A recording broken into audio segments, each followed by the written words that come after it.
అందరికీ నమస్కారం. ఈరోజు మనం ఒక నేల కథ గురించి తెలుసుకోబోతున్నాం. పోరాటంతో పుట్టిన నేల కథ. అణిచివేత మీద అక్షరాలనే ఆయుధాలుగా ఎక్కుపెట్టిన వీరుల గాథ. ఇది కేవలం చరిత్ర కాదు, మనందరిలో స్ఫూర్తిని రగిలించే ఒక మహాకావ్యం. ఇక్కడొక విషయం గమనించాలి.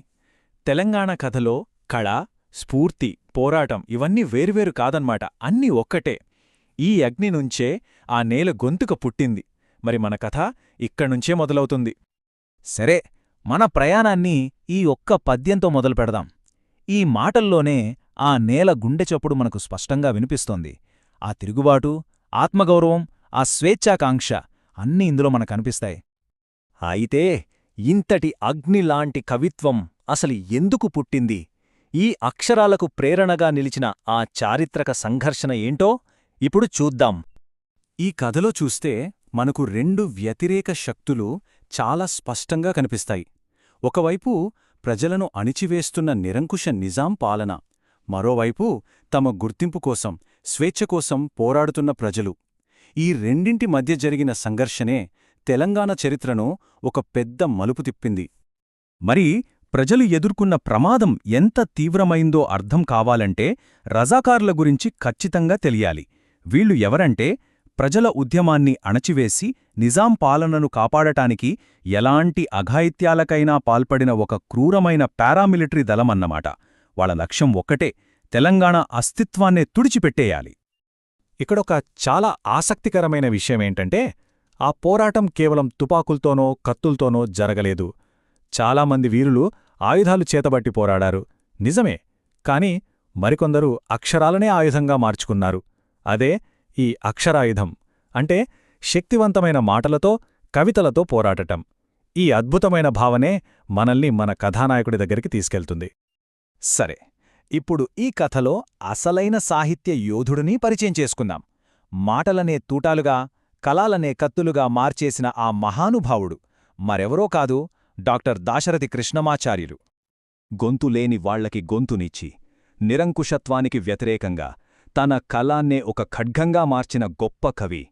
తెలంగాణ ప్రజల ఆకాంక్షలకు, వాళ్ల ఆవేదనకు, ఆగ్రహానికి, వీటన్నింటికీ అక్షర రూపమిచ్చి ఉద్యమానికి ప్రాణం పోసిన వ్యక్తి. ఆయన జీవితాన్ని ఒక్కసారి చూస్తే మనకొక విషయం చాలా స్పష్టంగా అర్థమవుతుంది. 1925లో చిన్నగూడూరులో పుట్టారు. 1940లో అంటే యవ్వనంలోనే ప్రజల ఉద్యమంలో పాల్గొన్నందుకు జైలుకు వెళ్లారు. ఆ తర్వాత 1967లో ఆంధ్రప్రదేశ్ సాహిత్య అకాడమీ పురస్కారం, 1974లో కేంద్ర సాహిత్య అకాడమీ పురస్కారం అందుకున్నారు. 1987లో మనల్ని విడిచి వెళ్లిపోయినా చెరగని వారసత్వాన్ని అందించి వెళ్లారు. దీన్ని బట్టి చూస్తే ఆయన సాహిత్య విజయాలకు పునాది ఆయన యవ్వనంలో చేసిన ఉద్యమమే, ఆయన పోరాటంలోంచి పుట్టిన కవి అన్నమాట. ఈ మాటలు వింటే ఒళ్ళు గగురుపుడుతుంది. జైలు గోడలమీద బొగ్గుతో రాసిన అక్షరాలివి. ఆయన అచంచలమైన స్ఫూర్తికి ఇది నిలువుటద్దం. శరీరాన్ని బంధించగలరేమో కాని స్వేచ్ఛాకాంక్షను మాత్రం ఆపలేరని ఆయన ఆనాడే నిరూపించారు. ఆయన ప్రధాన రచనల పేర్లు ఒక్కసారి గమనించండి. అగ్నిధార, రుద్రవీణ, తిమిరంతో సమరం. ఈ పేర్లే చెప్తున్నాయి ఆయన ఎంతటి విప్లవాత్మక భావజాలం ఉన్నవారో. సరే, ఇప్పటిదాకా మనం కవి జీవితం, ఆయన పోరాట నేపథ్యం చూశాం కదా. మరి ఆ పోరాటానికి నిప్పు రగిలించిన ఆ అసలైన అక్షరాలను, ఆ కవిత్వాన్ని ఇప్పుడు చూద్దాం. ఈ పద్యం చూడండి, అద్భుతం కదా. యువతను ప్రేరేపించడంలో, వాళ్లలో ధైర్యాన్ని, ఆత్మగౌరవాన్ని నింపడంలో ఆయన పాత్ర ఎంత గొప్పదో ఈ పద్యం చెబుతుంది. తెలంగాణ తల్లి తన బిడ్డలను యుద్ధానికి ఎలా సిద్ధం చేసిందో కళ్లకట్టినట్టు చూపిస్తోంది.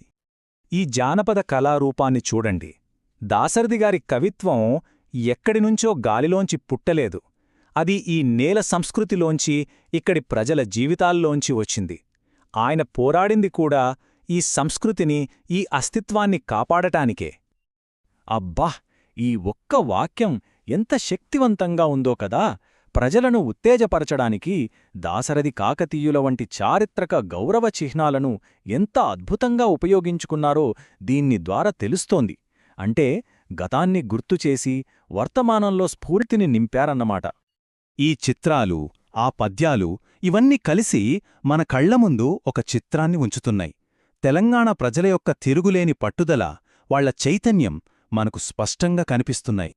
చివరిగా ఈ పద్యం ఆ పోరాట విజయాన్ని, దాని శాశ్వత ప్రభావాన్ని మనకు చాటిచెపుతుంది. అంటే ఆ త్యాగాల వెలుగు కేవలం తెలంగాణకే పరిమితం కాలేదు, దేశమంతటా కొత్త కాంతిని నింపిందనే ఆయన వర్ణించారు. సరే, మనం ఇప్పుడు ముగింపునకు వచ్చేస్తున్నాం.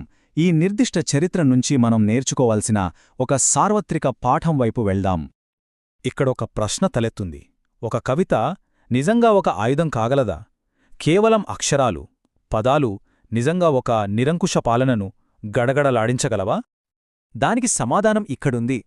తెలంగాణ పోరాటంలో కవిత్వం కేవలం అక్షరాల కూర్పు కాదు, అది ఒక కళ మాత్రమే కాదు. అది ఒక సంస్కృతికి కవచంలా నిలిచింది, చరిత్రకు సాక్ష్యంగా మారింది, ఒక తరాన్నంతటినీ ఏకం చేసిన ఒక కార్యాచరణకు పిలుపునిచ్చింది. కాబట్టి మనం నేర్చుకోవాల్సిన అసలైన పాఠం ఇదే. ఒక నేల కోసం, ఒక అస్తిత్వం కోసం చేసే పోరాటంలో ప్రతి అక్షరం ఒక సైనికుడితో సమానం, ప్రతి పద్యం ఒక యుద్ధ నినాదమే.